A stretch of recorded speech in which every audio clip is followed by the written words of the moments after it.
Hello. জানেন তো কটা জিনিস আছে লাইফে আর কি, হয়তো আপনারাও সহমত জানাবেন যে সেই জিনিসগুলো মানে কিছুতেই যেন আটকানো যায় না। যেমন একটা কিছু যদি কেউ ভাবে, মানুষ যদি একটা কিছু ভাবে যে এরকম এরকমভাবে চলবো বা এরকম কিছু প্ল্যান করব সামনের কয়েকটা দিনে, বাট হঠাৎ করেই এমন কিছু একটা হয় যে ওই জিনিসগুলো যেন হয়ে ওঠে না, আর ওই প্ল্যানটা যেন ভেস্তে যায়, মানে ওই ওইগুলো আর হয় না, মানে কোনো না কোনোভাবে ওটা গড়বড় হয়ে যায়। বা আসল কথা হচ্ছে কিছু হওয়ার থাকলে ওটা হয়ে যায়, আর কিছু না হওয়ার থাকলে না শত চেষ্টা করলেও দেখেছি, অ্যাটলিস্ট আমার ক্ষেত্রে তো হয় না। তো যেমন একটা সিম্পল এক্সাম্পল দিতে পারি, দিয়ে বোঝাই আপনাদের। এক গাদা জামা কাপড় ধোয়ার পর শুকিয়ে গেলে আমি সোফার উপরে ডাম করে রাখি।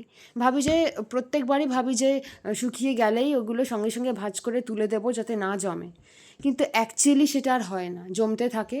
যখন আমার ইচ্ছা হয়, মনে হয় যে না এবার না তুললে নয়, তখন ঝটপট করে তুলে মানে তখন কিন্তু আর বেশি টাইম লাগে না, একবার ধরে নিলে কাজটা, তখন গিয়ে আর কি সব গুছিয়ে তুলে রাখি।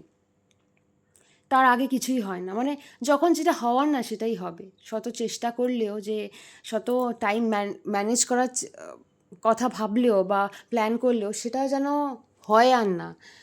আর আরও একটা জিনিস যেটা আমি এই কদিনে আর কি আরও ভালোভাবে উপলব্ধি করেছি, সেটা হচ্ছে মানুষকে বোঝা তো মানে ইটস ভেরি ডিফিকাল্ট, কাউকে বোঝা যায় না, মানে কার মনে কি চলছে, কখন সে কি করবে, কখন সে কি করবে না, কি বলবে, মানুষের মনে নিজের কন্ট্রোলেই সেটা থাকে না। মানে একজন এই মুহূর্তে একটা কথা বলছে, পরের মুহূর্তে আবার সেটা অন্যরকম চেঞ্জ হয়ে যাচ্ছে।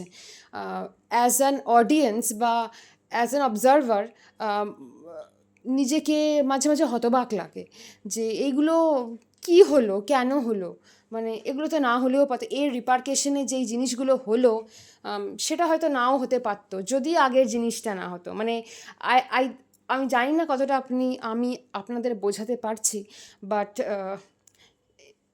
মানে আমি এটাই বলবো যে কারোর কোনো কিছুর ইনফ্লুয়েন্সে না কিছু করা বা কিছু শোনা, কোনো কিছু করা উচিত না। মানে কোনো কিছু শুনলেও যেন কান বন্ধ করে, চোখ বন্ধ করে রাখা উচিত, যতক্ষণ না নিজে সেটাকে এক্সপেরিয়েন্স করছো, নিজে সেটাকে শুনছো বা নিজে সেটাকে দেখছো। যাই হোক, ব্লগটা এখানেই শেষ করলাম।